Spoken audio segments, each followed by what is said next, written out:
It's a brand new week. You are still watching Prime Morning. My name is Roslyn Felly, and today we will definitely touch a bit on what Kweku Asante said with regards to our transportation system in the country. And then our main conversation is to do with the Kpandai seat. You need to stay glued to your television set for that conversation. A very big thank you to Franco Trading Enterprise for always having our back. With Franco Trading Enterprise, you know you are covered with your authentic gadgets. Make sure you pass by our showroom and grab yours. Is a laptop you're looking for, mobile phones, CCTV cameras, tabletop fridges, everything gadget you're looking for, we've got it. Or electricals you're looking for, we've got it. Just make sure you pass by and we'll take very good care of you. To make things very simple, you can download the app on your phone, which is the Franco Trading app, or visit our website, www.francotradingenterprise.com. Franco Trading Enterprise, still phone Papa Perfy. Now, my conversation here this morning, of course, we know what it's about, but then I need to introduce my guest to you. So my very first guest is here and he's seated next to me. I know that he's a bit happy about what Global Info Analytics is saying with regards to the Kpandai seat rerun elections. Malik Adama, he is representing the NDC this morning. Good morning, Malik. Yeah, good morning, Rosie. How are you? Fine, thank you. And you too? I'm fine, thank you. Thank God. Great. So we'll definitely be going to our topic, but then let's do the newspapers first, and then we can go ahead and go into our topics for the morning. I'll start with the Custodian newspaper. The Custodian. Baumia and PP donated 150,000 Ghana cedis to Daddy Lumbe's family. AG's witness disputes 49 million Ghana cedis charge against Edu Boahin. Majority leader trapped over Mahama's third term bid confusion. I don't know where this is coming from, but is this something we don't know, Malik, with regards to this whole third term thing? No, I'm not sure this should be even a topic for discussion, just because the president himself said it, that he's not even interested in talking about whether to go for the third term or not. So it shouldn't be a topic for discussion. No, absolutely not. But this is a case whereby it's been raised in Parliament. You know, the opposition is saying there's a possibility. No, that is the opposition. Okay. They keep on saying that. But in actual sense, we've not heard something like that from the president or the majority. We have not heard. But of course, yes, people will push for that just because of the performance. Is he performing? And the answer is yes. So if he's performing, a lot of people would like him to be longer on the throne so that he will perform more.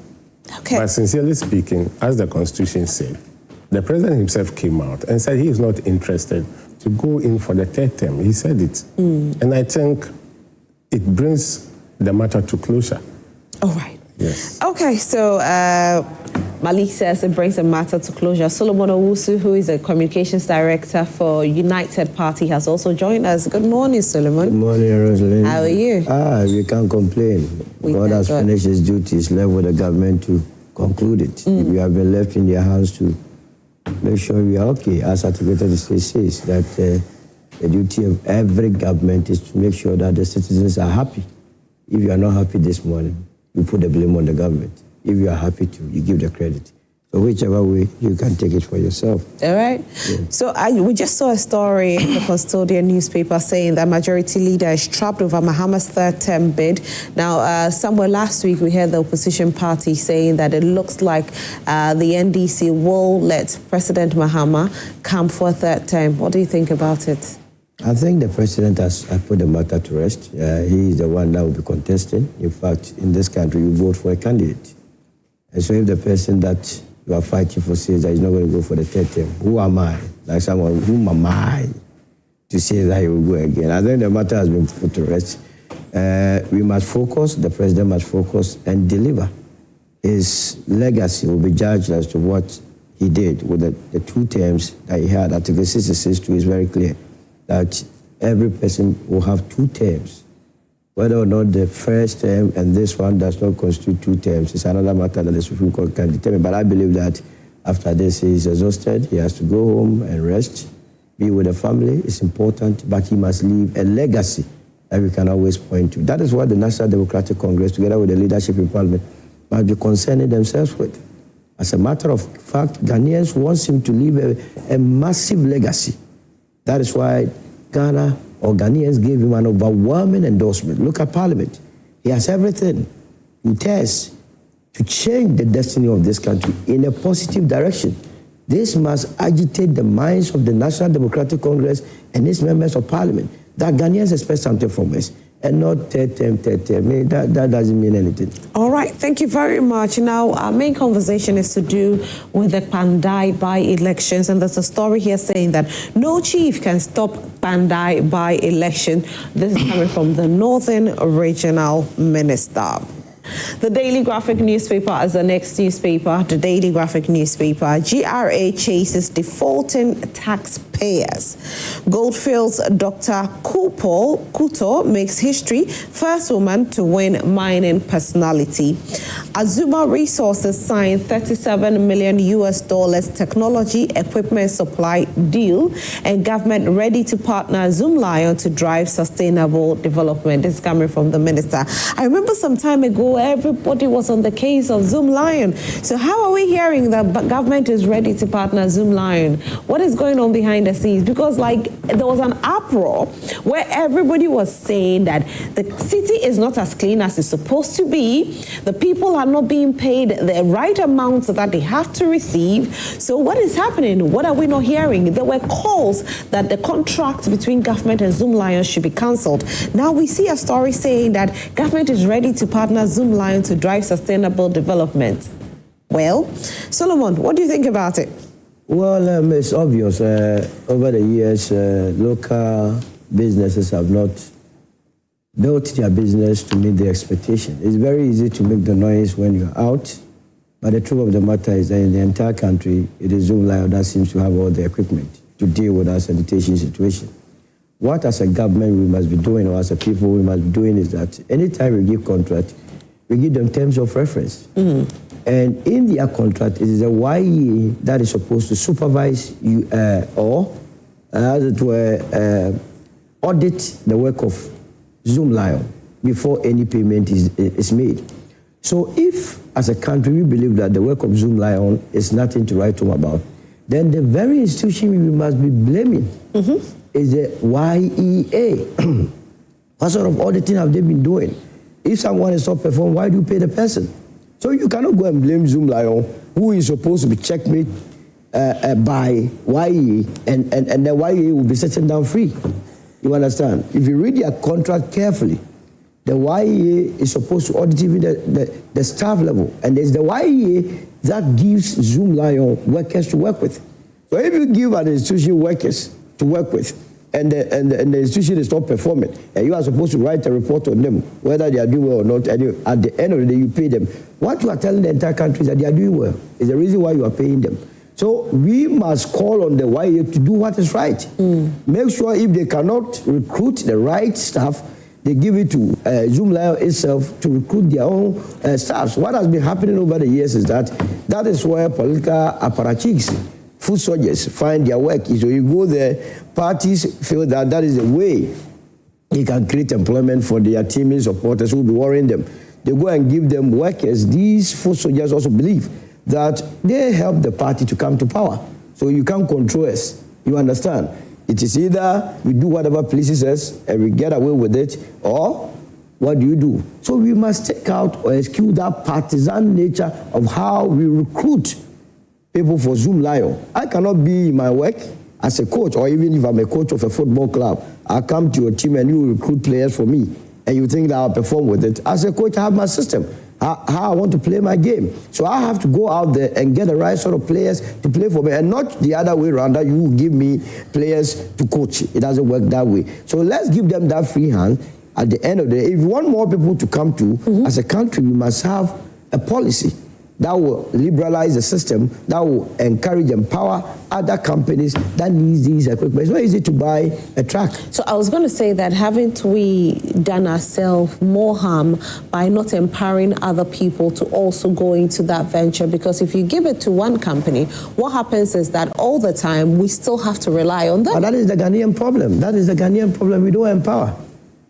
Okay, so let me ask Maliki. Maliki, you are in power. Your government says they are going to see how best they can partner Zoom Lion. Not too long ago, almost every Ghanaian citizen was saying that the contract should be cancelled. Others were also saying that let's empower other people who can also venture into such areas to be able to see the city clean. We want to see Accra clean. Accra is not as clean as it's supposed to be. So as you're going to partner this, some people feel that your party is letting them down.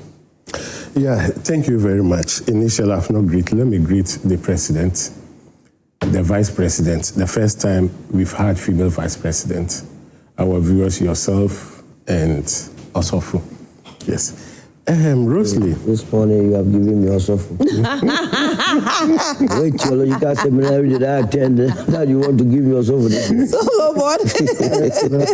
Rosalie, the issue is that some time back when we came to office earlier, we had some challenges with Zoom Lion concerning the salary that they pay to their workers, which everybody complained about it. I think was very minimal, very, very small. And also we had some few challenges with their work. I think everything is about discussion one, and every work is subjected to review. So, well, they may come together with the ministry in charge, which is the YEA, as well as local government too, because sanitation is under local government. Though some years back it was separated, but it's supposed to be under local government. So I believe they came together and then look at the loopholes, the challenges, just because, as Solomon said, they have the equipment. They've been in the system for some time, and they can always amend their mistakes. They can always also improve based on negotiation and then leadership. So I believe strongly that those things occurred. I think there was agreement, conversations, meetings together that led to their approval of Continuum. You know, the NDC always complained about the sanitation some years back, which we declared Ghana as one of the cleanest country in Africa is supposed to. But during those eras, we saw Ghana being one of the worst when it comes to deaths. We've seen it. So you remember some years back, we had a policy. At least first, it was either first or last Saturday of a month. All shops, all homes come out to clean, which directly it tied up the area, markets, and everywhere. So that policy stopped. And then, if you recall, this year, that policy has been brought back, which is effective. This very Saturday, a lot of the assemblies even engage in cleanups, weeding, and others. It's also contribution to cleanliness, and it's also contribution to keeping our environment, cities, and co tight. Because Zoom Lion alone can't do it. Zoom Lion wouldn't come to your backyard to come and clean, or your gutters to come and clean. It is your responsibility to do that, or your area to do that. Well, so far as I'm concerned, Zoom Lion may do well under our regime because all mount to supervision, all mount to the leadership, who supervise them, who monitor them, who checks their work, all mount to those things. But if they should be left working without supervision, without checking whether their work is done well. So you're saying that you will make sure to supervise them, your party? Of course, yes. The party, of course, yes. That is how come after a lot of negotiation and then conversation, we rather approve them to proceed again. You know, early stage, we had a challenge with them, not only because of the salary, but the work too was part of it. But there was a lot of deliberation. Based on the deliberation, approval has been given that, well, you can proceed since you are eligible. Okay. Because you have what it takes. All right. Thank you. But the most important is to supervise or to be observing your work. That is the thing. And, you know, cleanliness is not only about the company. We are also involved. As the president directed, first Saturdays of every month, if we will all participate, I believe we will clean the city. All right. As compared to leaving it to only the Okay. sanitation company. All right, thank you very much, Maliki. Now, the tests are not stretch. I think, where does it start from? From, I think, Peace FM? Yes. All the way to the police side. I don't know who has gathered the sand there, but sand has been gathered there for close to 2 or 3 weeks now. I know we are waiting to hear an accident before we clear the sand. I don't know how the sand gathered on the main road. So just in case we don't know about it, I am letting everybody know that if we say we want to keep Accra clean, if we say we are making sure that everybody comes out first Saturday of the month or last Saturday of the month or second, whatever it is, please, you are telling our citizens to clean our surroundings. We tell you, the government, those responsible, that our roads also have to be clean. So please, don't let people sweep and gather sand and leave the sand. I can't leave my house and come and carry that sand. I am not being paid for that. So please, let's do the needful by clearing that sand off the road, because it could cause an accident one day, and we don't want to hear that happening. Thank you very much. We continue with our newspapers. The graphic business newspaper: seasonal pressures threaten cedi stability. Experts call for flexible exchange rate. China-Ghana mark milestones with trade commitments. Investor interest drives bond market growth, and special supplement on Ghana's 24-hour economy. The Daily Gist, the newspaper, after forcing Beck's GRA staff for more cash as Commissioner General chills in Malaysia, Dubai. Minority calls for head of Ayariga. Rainstorm scatters on Mani Buame's funeral in Koforidua. Daddy Lumba finally laid to rest. BOG defies Mahama on injecting dollars to save cedi. And President San Sharaf military escort sparks uproar. That'll be it for the Daily Gist newspaper. The final newspaper is the Ghanaian Publisher. Government hails Zoom Lions African expansion. OSP bill U10 either incompetence or PR. This is coming from Minority. KGL's resilience, a remarkable benchmark for corporate Ghana.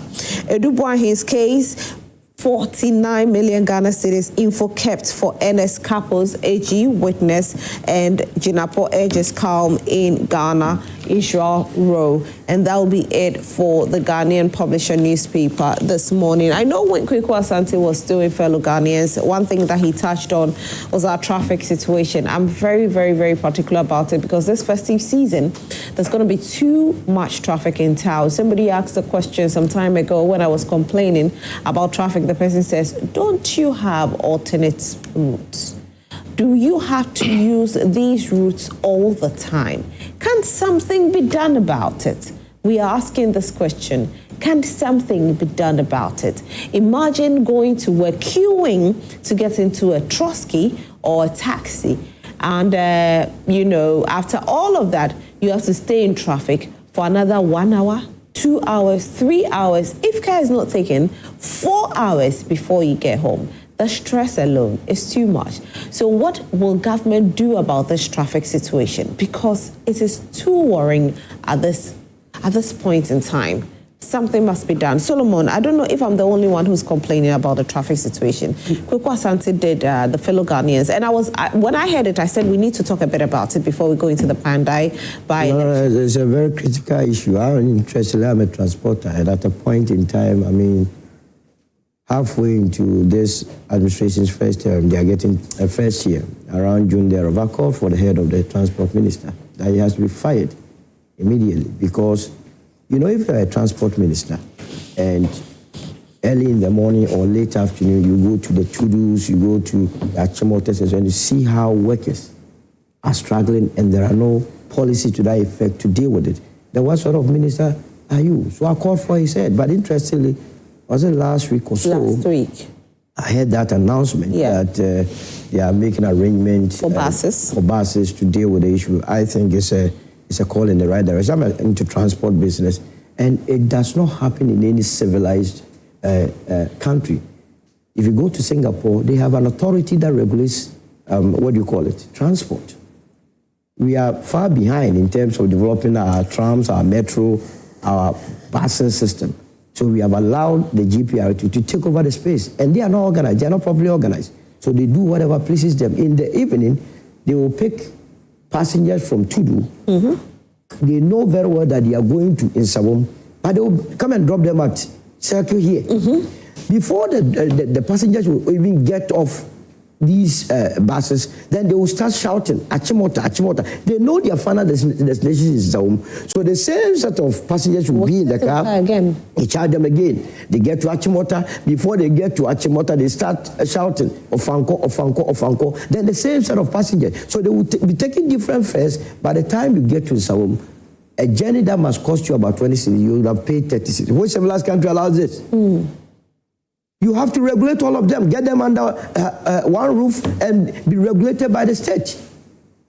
So that nobody can just move a vehicle onto the road and says, I'm into transport business. It doesn't work like that. What he has proposed, though Ladabu in this short, must not be his long-term solution to the matter.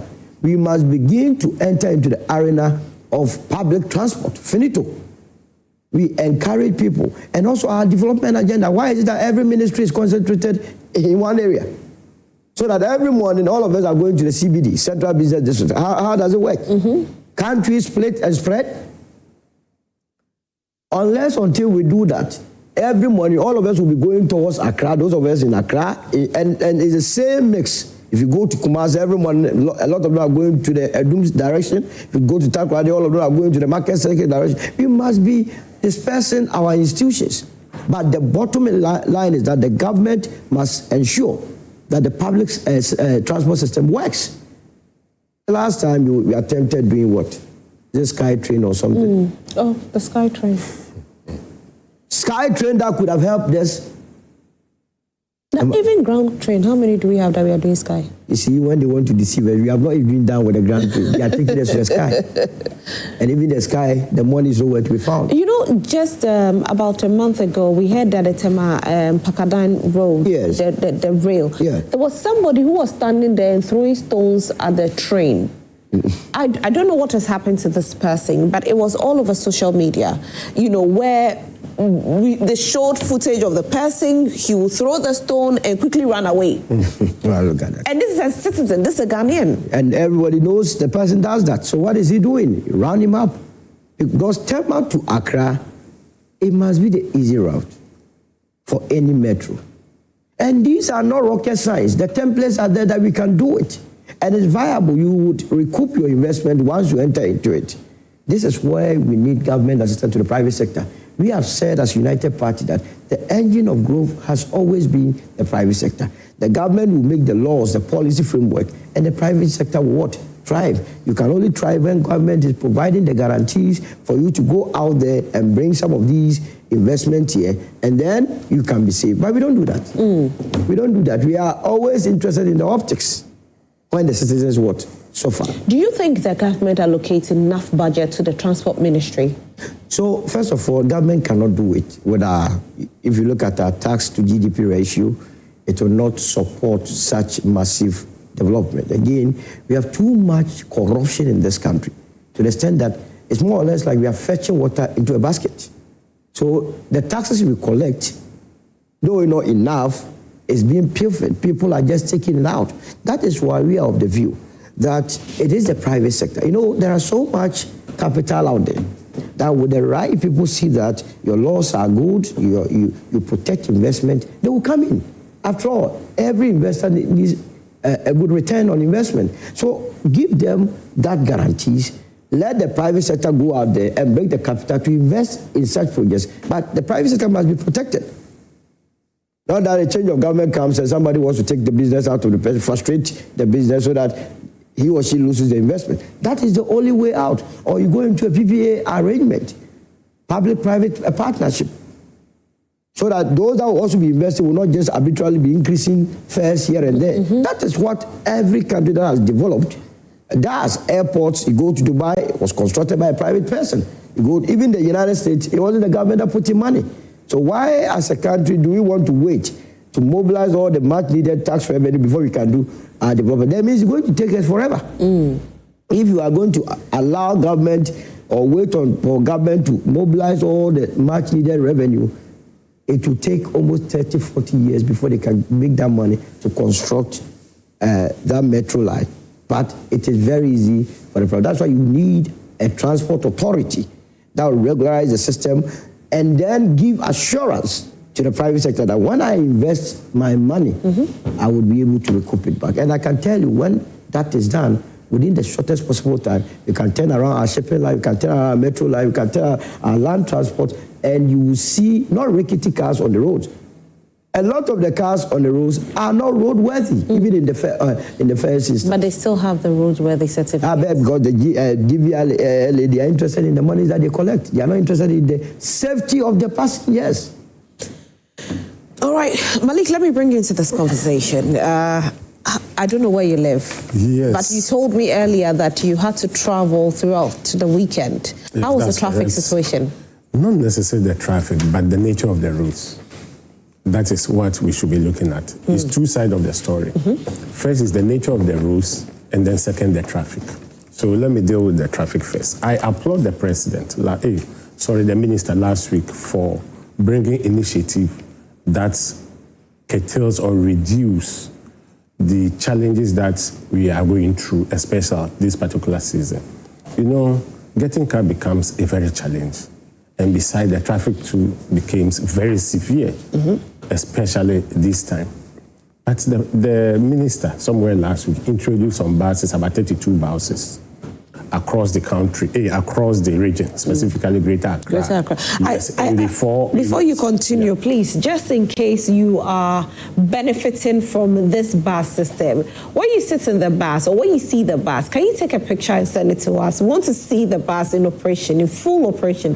So send a picture to us or a video to us on 055-157-5757, 055-157-5757. Let us know. We don't want somebody just sitting somewhere sending a message. We want to see freely Gadochi that the bus is in full operation. Thank you. Please continue. Yes. So he brought 32 buses in the four areas. The four areas are Tishi area, Achimota, Adenta, and Kaswa. I think 8 per lane, which I think it reduces the stress and how difficult it was to get car. You know, the reason why some of the drivers charge shortly is as a result of what? As a result of getting car becomes difficult. And this didn't start today. It started way back 90s when some of us were then in Accra Poly. That was around the 94, 95. I live in Tantra Hill then. We take car from Accra Cantonment to Circle to Achimota, then Achimota to either Taifa or Fanko. Then I alight on the way. It has been so throughout. But if you recall, somewhere 2014-15, when the Ayalolo was introduced, it reduced that movement of the sopi. It was reduced just because of the Ayalolo. Right. Yes, people had encouraged in Ayalolo, and then people were patronizing the Ayalolo. People even buy their tickets in advance. And you know, when you get to traffic light, Ayalolo has a bypass, so it doesn't stay in traffic. And it was helping. Some of us were using the Ayalolo. So we expected Ayalolo should have continued under the just passed government. But it was halted for many years. Good. If Ayalolo should have continued, I believe it could have reduced some traffic and stress and also reduce costs for people who use transport daily. But it didn't occur. So when I heard the minister and even saw somewhere last week bringing this intervention, I applauded him. And that is temporary. And that intervention that the minister brought was being monitored. If he should increase the number of buses, he will do it. But if he thinks the number of buses can reduce the tension, the stress, he will maintain it. And sincerely speaking, even this house did analysis of how much it carries per area. It was little over 500, which I think if you should carry little over 500 people, you've reduced the number of people who could have been on the road looking for car. And also, it will reduce the sopi style of the private transportation, the trotros and co. And then another reason why the trotro does this is that they know they are the only people. If you don't train them, you wouldn't have access to car. So automatically it will drain them. Currently, what they even do is that they will charge you straight fare, increase the fare. Straight, 15 cedis. If you like, drain. If you don't like, then wait for the right fare to come. Oh, wow. Currently, that's what they even do. They will not even charge us. So this is where Solomon is saying that regulations must come in. Yes, I agree with you. Regulations will come in as time goes on. Yes, distance just is at its peak currently. No, but it's something that's been happening for a very long time. It has been happening for a very long time. When NDC came to power, But NDC has been in power before. Yes. Yes. And it was happening at that time. And we brought Ayalolo to reduce it. And it did so too. Ayalolo did so too. And we are in now. That is how come the minister thought of it last week and then brought interventions, which the interventions went. So moving forward, which is henceforth now, there will be interventions that will reduce those things. Okay. And traffic to using, another reason why we have traffics are two reasons. One, we don't have diverse routes. For instance, if you are from Adenta coming to Accra, you have to drain the queue straight up to Tetokwashi and then come straight. If there should be another bypasses, it could help. Some years back, bypasses were not in Achimota Lane. So the traffic there was very severe. It was the severe in Greater Accra. But you know, when you are coming and then you get to Pokwasi and you are going to Adenta, you can use the ACP route. So those going to Hacho, Adenta, even Legon and Co., they will prefer to use the ACP branch. So it will reduce the number of cars that could have proceed to Ofanko. So more bypasses. Yes, when you get to Ofanko on your right, there's a bypass that goes to Awoshi, Pokwasi. So going to those areas, you will not drain to Tantra, St. John's. You rather bypass. So if there are a lot of bypasses, it also what reduces the traffic. And then the last one is if government put a lot of buses on the road as government buses, people with cars will decide to park their cars and drain the transport because it will be comfortable and it will be cheap and accessible because anytime you have bus to drain, as Ayololo was being doing. So when these two things are introduced, believe me to say, it will reduce. We wouldn't say that traffic will not be there, but it will reduce traffic drastically. And then the last one, forgive me, that is business centers such as Accra and Circle. As time goes on, not all cars should be there. At least there can be a toll, which I believe the transport minister once said something like that. There can be a toll somewhere around, let me say, Avenue or this area. There can be a toll, which the charge will be very high. And then there will be a multi-purpose car park. So you park and then drain public transport to Accra. So it will decongest and reduce the business centers drastically. Okay. And the transport minister even brought that suggestion once upon a time when we were conversing. That is how come I'm saying all these things. So moving forward, there are interventions that this government has in mind to bring more. Okay, I need to move on to the next topic. Just a quick one. I would suggest that the government does not lead in going to buy buses for this country. This is where corruption is always at. Go and find out how much it costed this country for each of the Ayalolo buses. They rip us off. As if this country we have been cursed to be stealing from the people. Okay. So the previous government did not continue. And then we brought, what Solo is saying to allow a private person to lead. Private person should lead. They shouldn't come. Okay. That one anyway, let's move on to our main topic for this morning. You are part of the conversation. Send your messages to us on 055-157-5757. It's all about the Kpandai rerun. Global Info Analytics have also brought their analysis finally. And what are they saying? They say that the rerun is too close to call despite NDC being favored.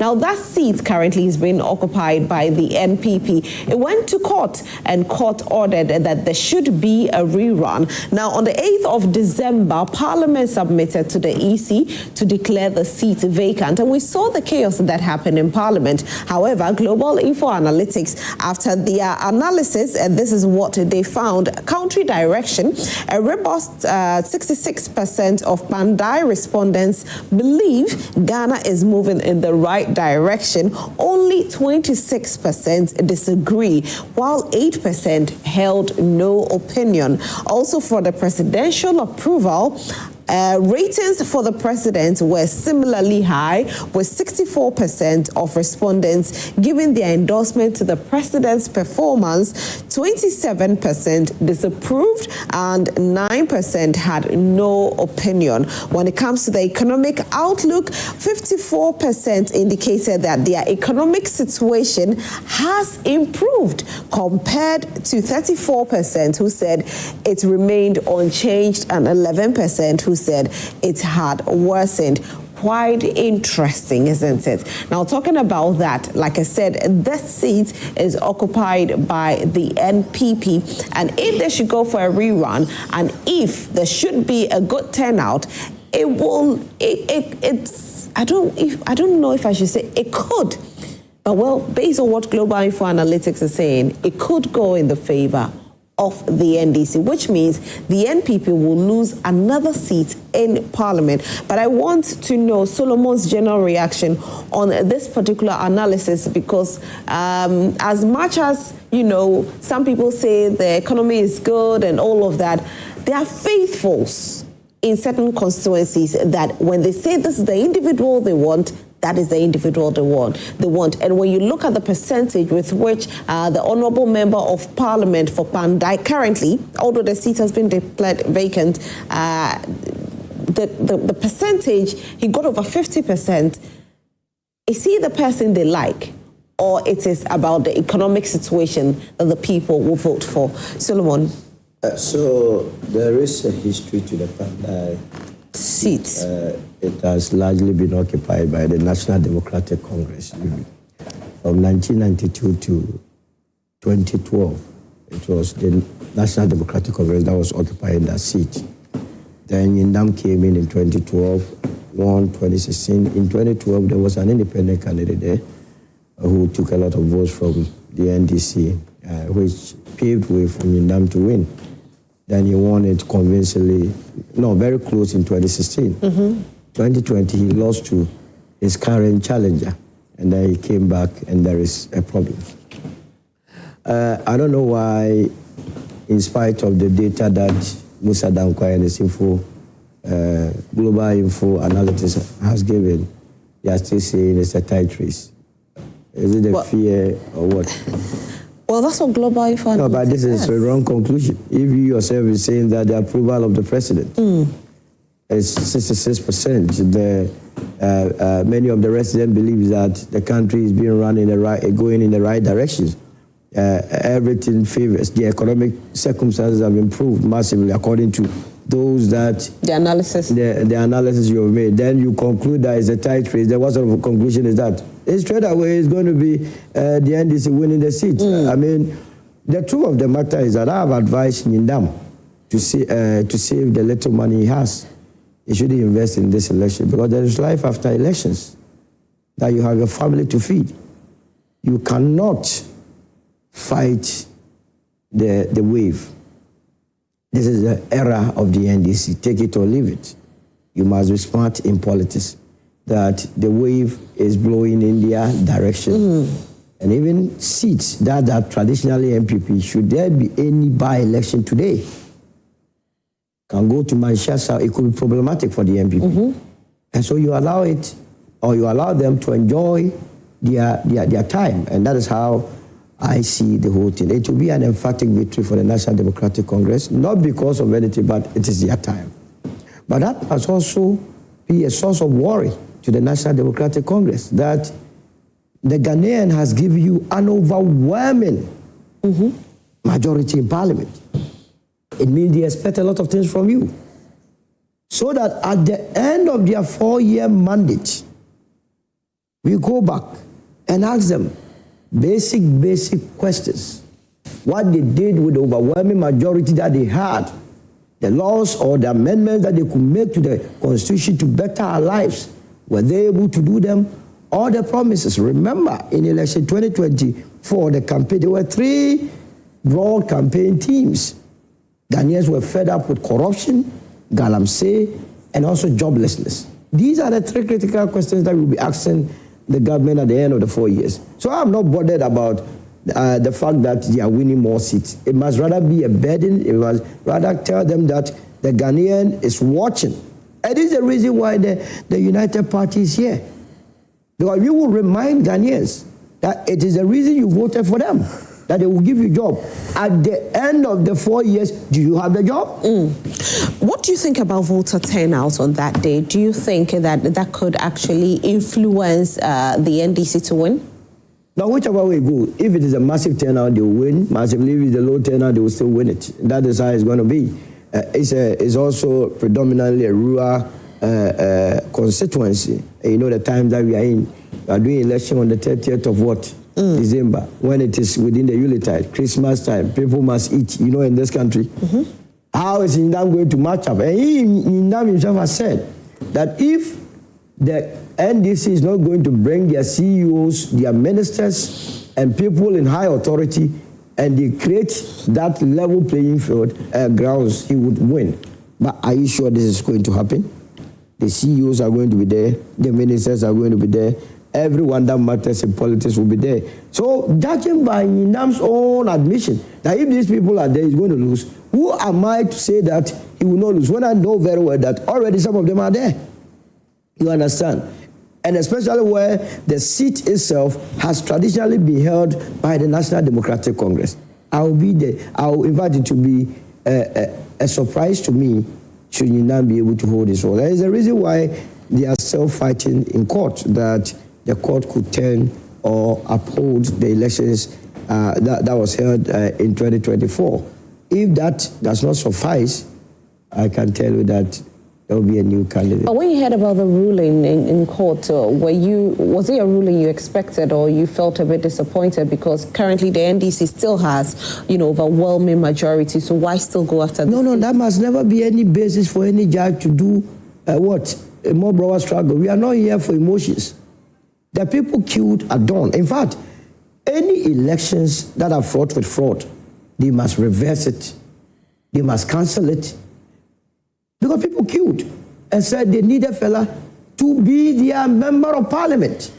They know what is in fella, that's what they want fella to be, their member of parliament. You cannot, because you have been put there as a returning officer or as an EC officer, to change the will of the people. And I believe that by now the returning officer must be prepared, the state must be prepared to prosecute the returning officer. We have been allowing a lot of electoral officers to get away with fraud, with crime. This thing that is going to take place, this rerun, is not going to cost the state money. So it means the returning officer willfully has caused financial loss to the state. And when someone causes financial loss to the state, what do we do to the person as a country? You saw what happened at Ablekumanov, where we had to go and do a rerun in some selected polling station. We had a returning officer who was bold enough to tell us that he had lost all his pin sheets. Returning officer, you have lost your pin sheet. What are we talking about? And he is there? No, we can't do that. Look at what happened in Obuasi East. Obuasi in Shawam, Damongo, and so on and so forth. And these returning officers, they swore to uphold the constitution of this country. Yet they went there and did whatever pleased them. And that's why I am of the opinion that if you want to have an incident-free elections in 2028, any returning officer who has been involved in any electoral malpractice must be brought to book. Okay. To reassure the people that, yes, we have an institution that is credible. All right, thank you very much. I'll come to you, Malik, pretty shortly, but we have Eugene Autry, who is a research consultant at Global Info Analytics, joining us. Good morning, Eugene. Eugene? Yeah, good morning, Rosalind. How are you? I'm good, how are you? I'm fine, thank you. Now, Eugene, this one has caused a bit of, spark in the people, I must say, because as much as you have said that this is the kind of, information you gathered after having conversations with some of the people, you still said that there's still not too much of a comfortable lead like that for the NDC. Why that, though? Yeah, so this particular survey began on 11th of December, which was this past Thursday, and it ran across 2 days. And then ordinarily, we want to know some of the things that are going to inform, people's votes, right? And then they are still sticking by the guns and then saying that they are going to vote for Honorable Nyindam, who is currently embattled or who is being set aside one way or the other due to a court ruling. So upon testing, the responses of people in the field, we realized that currently Honorable Nyindam has the masses behind him, with about 50% of the voter population saying they are going to vote for him come December 30th. But let me issue a caveat that this is our baseline poll. This is what our inception, like the first poll that we are conducting since the court ruling is showing. So currently, as it stands, Honorable Nyindam is leading. Oh, and then also, these are some of the things. Let me add a few. Please go ahead. So we saw that about 2% of voters in last year's elections have switched from Daniel's camp to Nyindam's camp and vice versa. But what works for Honorable Nyindam this time around is that about 29% of those who voted for another candidate are voting for him.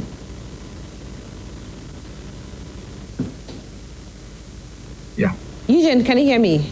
So your network is breaking a little bit. Eugene, your network is... I was saying, is it clear now? Now, yeah, thank you. Yeah, I was saying that one other thing that really, stuck out was the fact that 2% of the voter population, that is those who voted for Honorable Daniel, right, or Daniel in last year's elections, are switching to Honorable Nyindam's camp and vice versa. But what works differently for Honorable Nyindam this time around is that about 29% of those who voted for another candidate are saying they are going to vote for Honorable Nyindam. Wow. So that was for him. Okay, so let's talk about the voter trends in Kpandai that stands out when you went out to have conversations with these people. Yeah, so another thing too, you see, a lot of factors come to when it comes to voting for a preferred candidate or a particular candidate, the educational orientation of the person, ethnicity, religion, among other things. And across all of these parameters or metrics, Honorable Nyindam led in almost all of them. So when you look at age, for instance, apart from those between the ages of 18 to 24, who said they were going to vote massively for Mr. Daniel, the rest from 25 to 65 plus are still saying that they are going to vote for Honorable Nyindam. When you look at the voter population by gender, 53% of male voters are going to vote for Honorable Nyindam, and then about 45% of female voters are going to vote for Honorable Nyindam again. When you look at educational level, in those with junior high school qualification, about 43% of them are saying they are going to vote for Nyindam. 54% are voting for Daniel. About 50% of those in senior high school or those with senior high school qualification are voting for Nyindam. 47% for Daniel. When you look at tertiary level, 53% for Nyindam and then 42% for Daniel. When you look at those with no formal qualification or no formal education, 50% are voting for Nyindam and then 45% for Daniel. Let's look at religion, which is a very key factor when it comes to voting for a particular candidate. 49% of Christians are saying they are going to vote for Honorable Nyindam. 54% of Muslims or those belonging to the Islamic religion say they are going to vote for Honorable Nyindam. 58% of those in the African traditional religion are saying they are going to vote for Mr. Honorable Nyindam. And then about 38% are saying they are going to vote for Mr. Daniel. When you look at other religions, which is where Mr. Daniel, led, about 67% of the voter population is saying that they are going to vote for him, and then about 33% are going to vote for Honorable Nyindam. When you look at those who are non-religious, in Ghana, some people are a bit here and there. About 48% of them are saying they are going to vote for Honorable Nyindam, and then 44% going to vote for Mr. Daniel. And when it comes to ethnicity, which is also a very important aspect of, what informs people in deciding on who to vote for. Here, this time around, in the Akan, those belonging to the Akan set, 75% are voting for Mr. Daniel, and then 25% for Honorable Nyindam. When you look at the ones, 49% are voting for Mr. Daniel, and then 44% for Honorable Nyindam. When you look at the Gadangbe, 67% for Mr. Daniel, 33% for Honorable Nyindam. When you look at the Ewe sect or the Ewe ethnic group, 48% for Mr. Daniel, and then 52% for Nyindam. When you look at the Moli Dagbani, 47% for Daniel, 50% for Nyindam. When you look at the Guruma people, it is 50% apiece.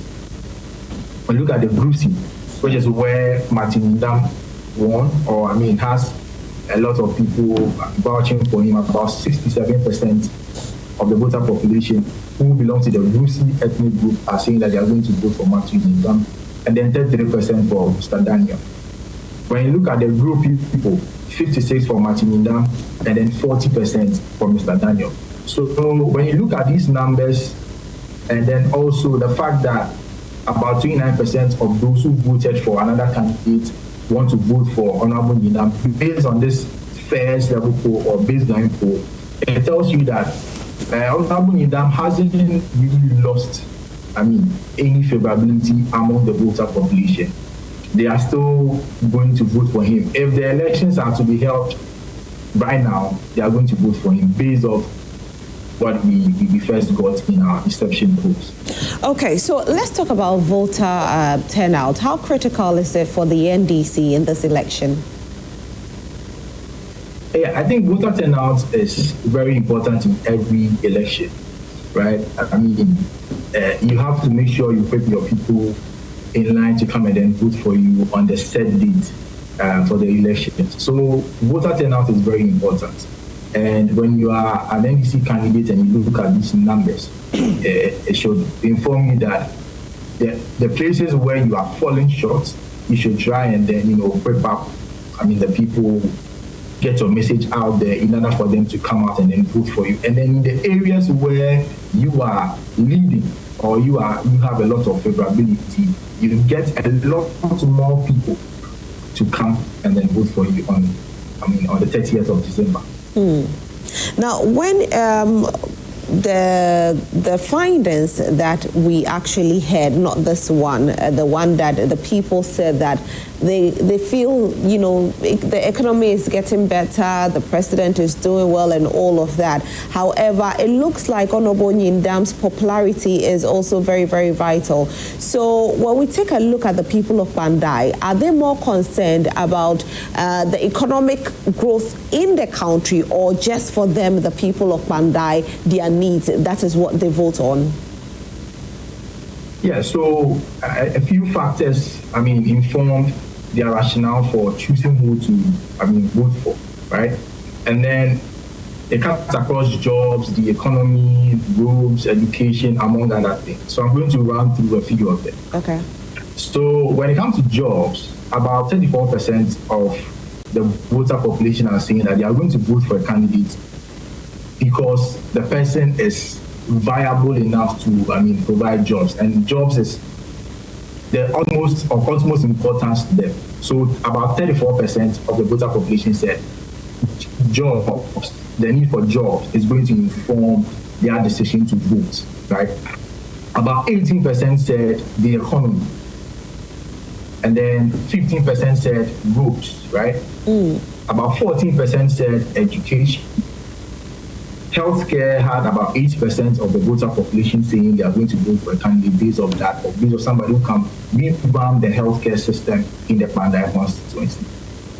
when it comes to the personality of the individual, 8% of the voter population said that is going to inform their decision. And then just 3% said they are going to be voting based on party lines.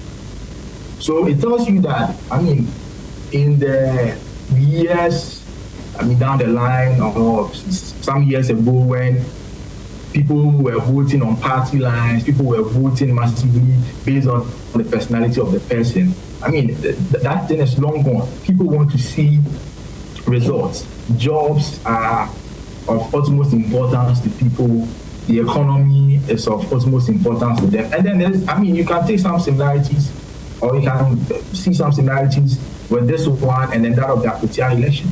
Employment was, one of the most important things that the people were clamoring for. So it tells you that jobs, economy, roads are of utmost importance to, the constituents of Kpandai when it comes to who they are going to vote for. And, you would think that with the NDC in power, their probability rating going up, the performance of the president's rating going up, among other things, everything seems to be working for the NDC. So you would think that, naturally, the NDC candidates will have a lot of people jumping on his trail and then wanting to vote for him. But it's not what we are seeing in the polls.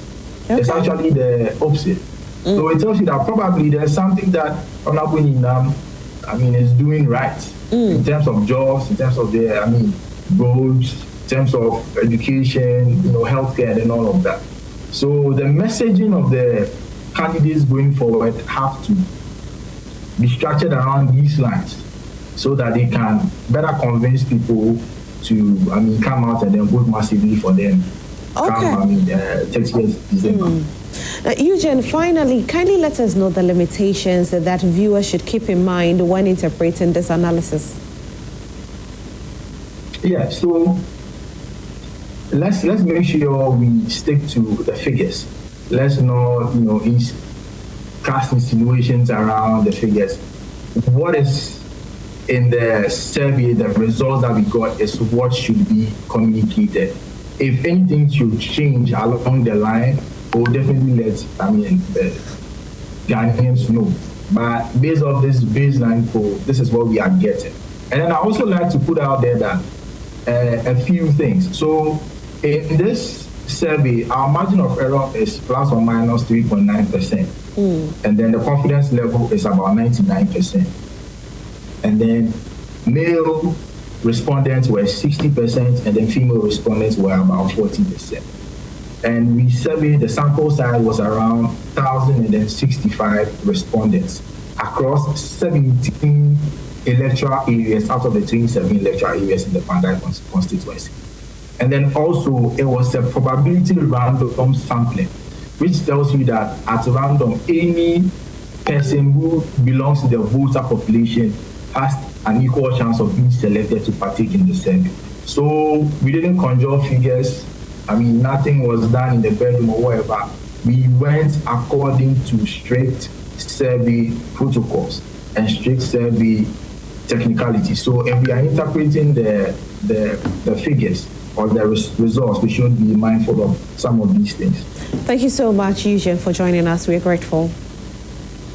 And Eugene Boache is he's a research consultant with Global Info Analytics. So Eugene is saying something quite different now. From what we read, we're thinking it was more of a comfortable lead for the NDC, but he's saying no. Talking to the people, Honorable Nyindam has some overwhelming popularity there, and it looks like the people really want him, even though the people say the government is doing everything right, but this is the man they want. Yeah, thank you, Rosalie. I'm of the view that the NDC will take their seat, not because I belong to the NDC or because NDC is in power, just because of two reasons. Number one reason is the performance of the government. Is the government performing or not? And as Eugene said, at least the government is performing. And then the government had confidence level of 66%, which is performance. That is one. And then 2, the results was characterized with a lot of irregularities. Imagine a polling station that the figure was about 1,420, which is completely false. There is no polling station that the figure is up to 1,000 in this country. The maximums are 700 plus. You will not get even up to 800. That is how come they make second polling station as B when it gets to some level or when it gets to some amount. But imagine what was found at the courts. You see, Rosalie, I was happy when we are having rerun.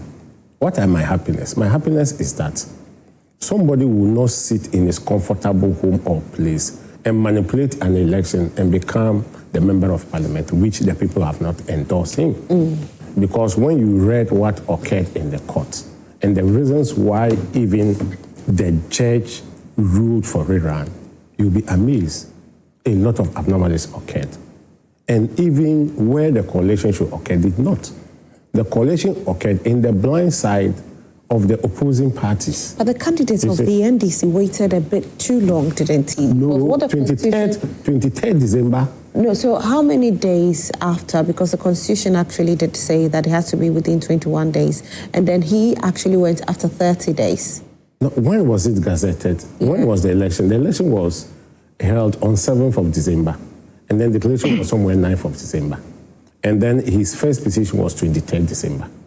Even 9th and 23rd December, before the subsequent, he withdraw and then for. Because it's the basis with which, this is the basis with which Honorable Nyindam is back in court, because he's saying that it's being contested, you know, out of Constitution. He's saying that they went to court after what the Constitution says. The Constitution says 21 days, but they went after 30 days. It's in court.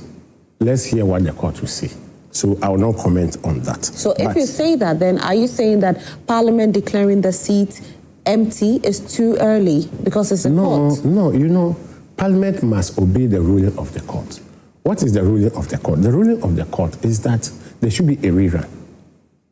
There should be a rerun. If there should be a rerun, so far as there is no another court injunction or verdict, it simply means the existing verdict must stay until there is another verdict. And what is the existing verdict? The existing verdict is that the High Court of Tamale said categorically, gave a direction categorically that the election is null and void. There should be a rerun within 30 days. So we go by that until a higher court said otherwise. And as we are speaking now, there's no otherwise statement by any other higher court. So Parliament will go by it. Okay. But you see, if you permit me, one of the reasons why the judge even ruled for rerun was that when you look at Regulation 40, you know all elections are being governed by regulations because Ghana is a lawful country. Good. When you look at that, they say collation of parliamentary results. The regulation details the procedure for the returning officer to collate the results from all polling stations within a constituency, within a constituency for a parliamentary election. The collation process occurs in the presence of the candidates and their agents at the collation center.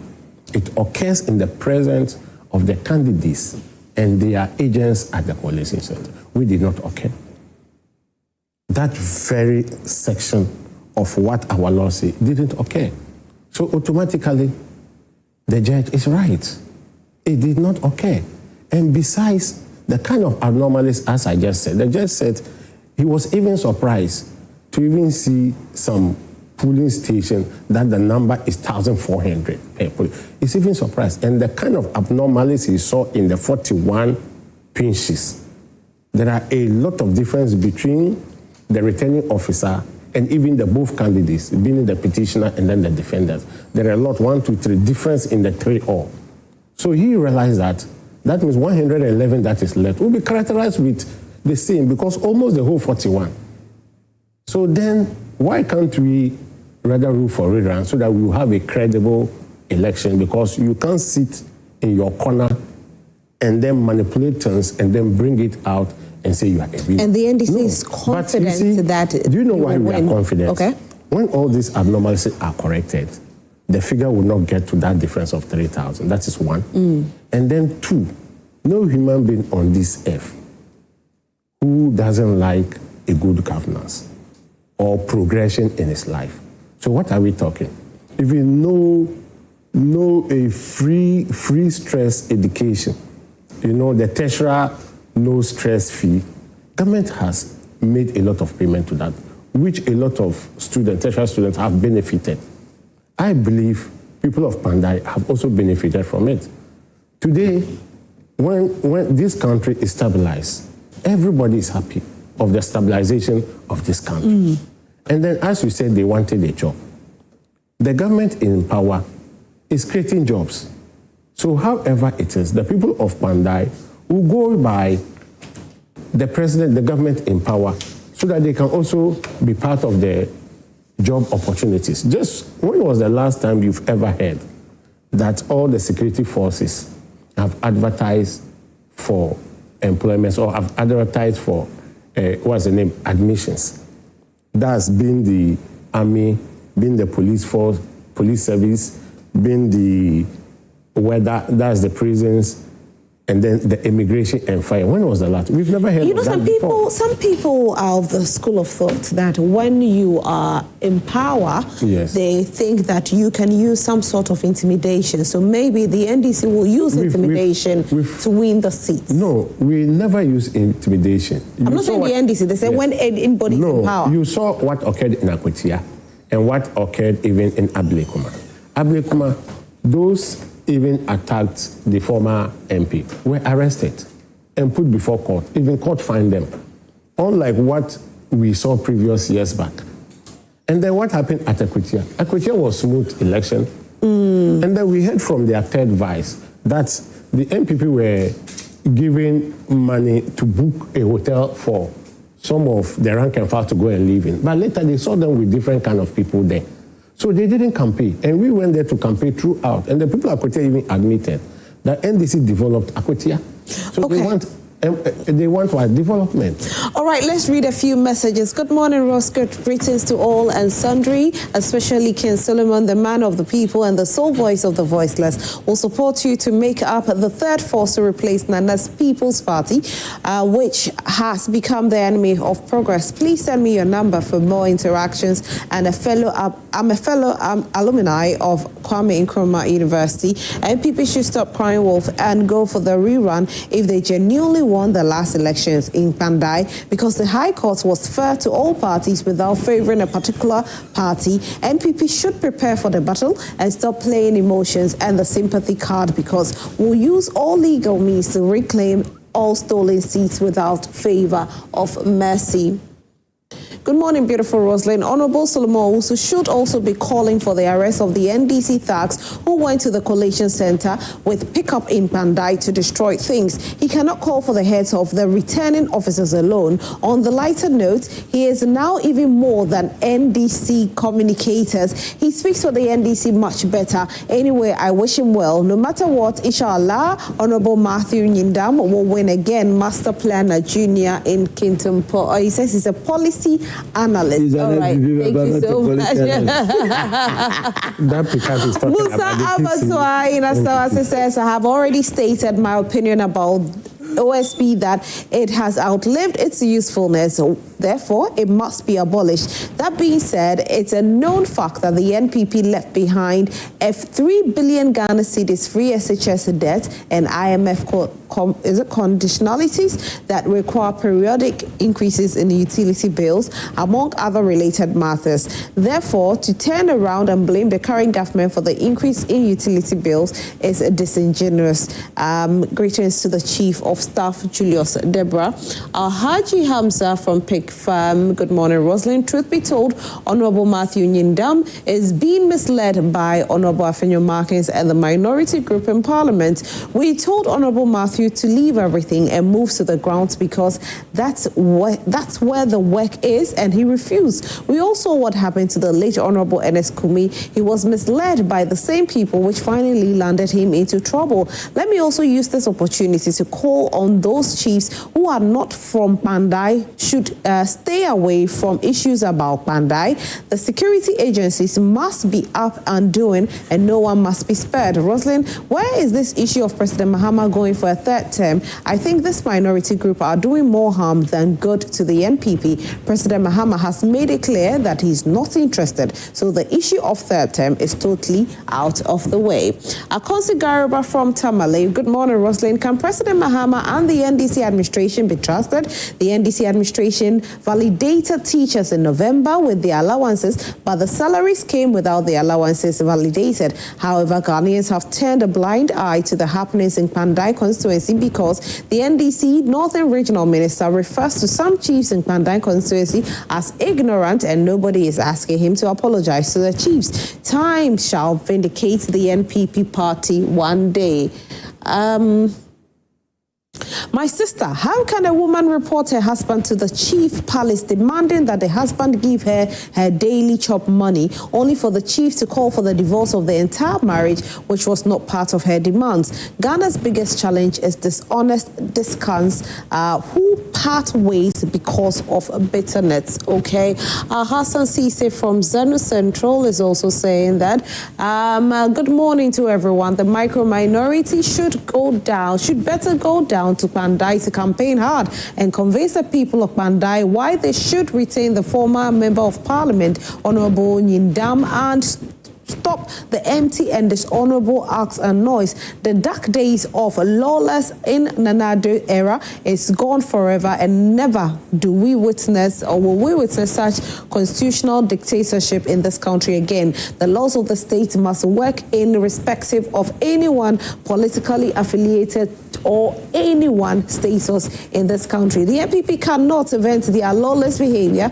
in this manner and expect Ghanaians to give them any mandate to gain in this country. Kpandai will be green very soon, as the Electoral Commission has given the green light to organize the elections, and the green is flying everywhere in Kpandai.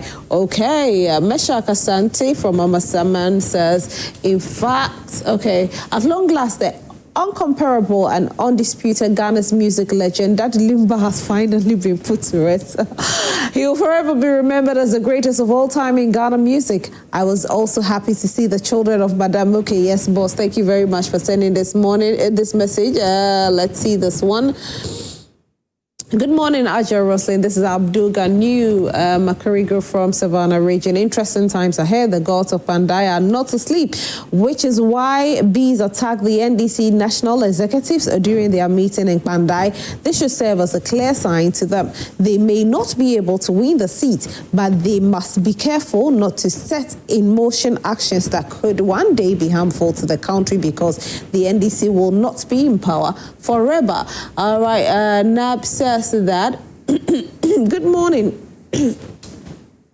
Okay, it says that I am very certain that Honorable Matthew Nyindam will retain his seat. The NDC has been successful in destroying our judicial system. A very special greetings to Adrian Kessie John Boydu, incoming NPP national chairman. It's coming from Nana Ekwamwa Boating Ablekuma Central. Nana, good morning. He says that AKA Dr. Baumia will lead NPP to victory. All right. Good morning, everyone. The God of Honorable Matthew will speak. The evil NDC government deceived the good people of Akwetia.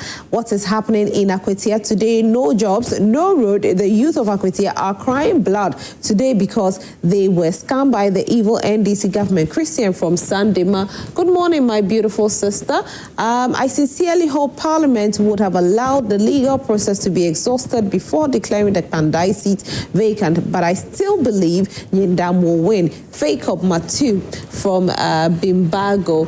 Global Info Analytics always want to play it safe. Laughable. Patrick in Accra. Well, they have to play it safe. Good morning, Rose. In fact, I like Solomon for his objectivity. Thank you so much for that. Good morning, beautiful Rose. In fact, the confused Okay, you're talking about UP Party. Okay, they only make, okay. Good morning, Roslyn.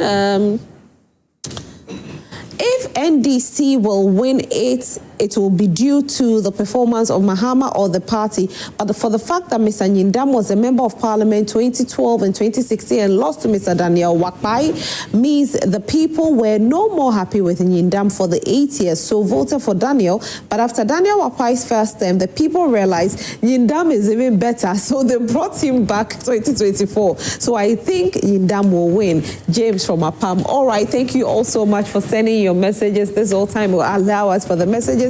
I'll take our final remarks from our guests before we go. Solomon, you were a bit surprised when, Eugene from Global Info Analytics was saying that it looks like Honorable Nyindam has the popularity, even though the people are saying that they like what is happening in the economy. Read my lips, keep today's date and this program. The NDC candidate will win by a landslide. They shouldn't delude themselves with these semantics. I mean, come on. The timing of the election itself will tell you that the NDC will win. But holding an election in a unitary period, who doesn't want chicken? African elections, I will face the reality. They will go there, make people smile on the ground, they will go and vote for him, and then that's it. So don't let anybody, in any case, underpinning their research is all things being equal.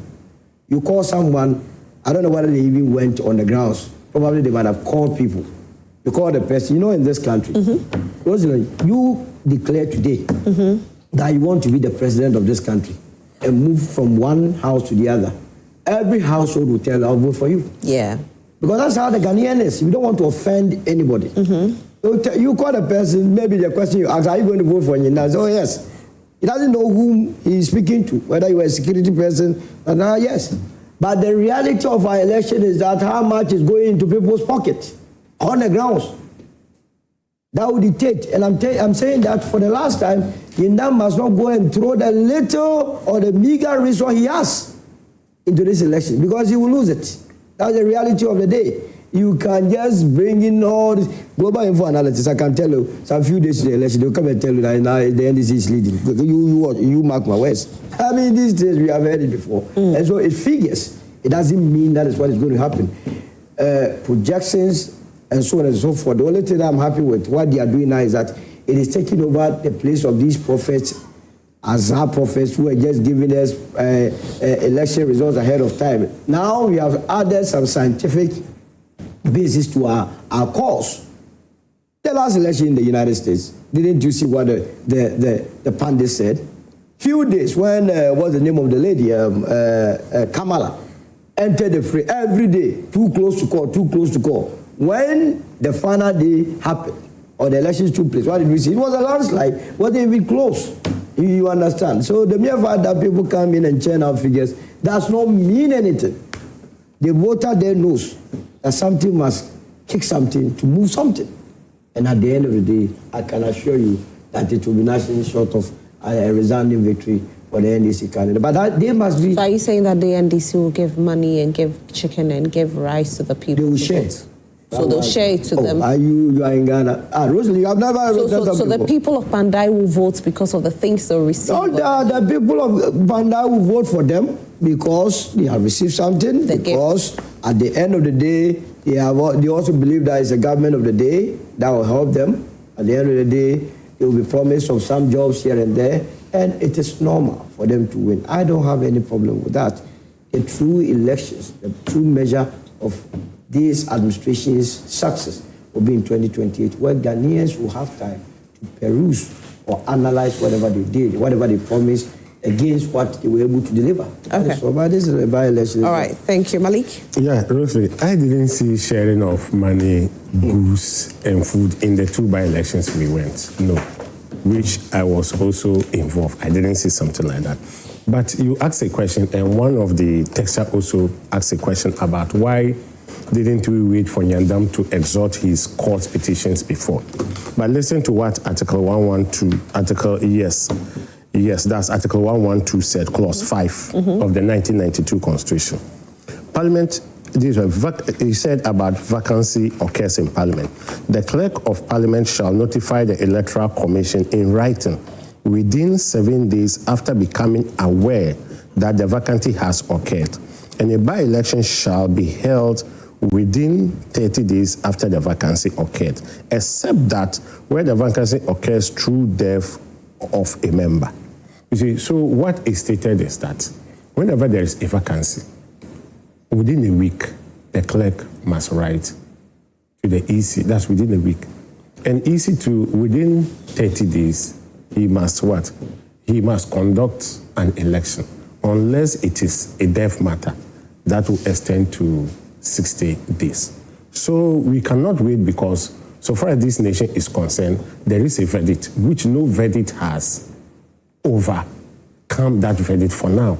The verdict as of today we are here is that there is a ruling from Tamale High Court that there should be a rerun of the election. So that is the state of the Kpandai today, unless otherwise. And then the reason why we will win, you see, even the MPP regional organizer of Ashanti region even said, if there should be a by-election in Menchia, Bantama, and Shiaesu, the NDC, if did not win, will pull a surprise. All right. The simple reason is the performance of the government. All right, Malik Adama, and he represented the NDC this morning. Solomon also represented the United Party this morning. So thank you so much, gentlemen, for being here. We are super grateful.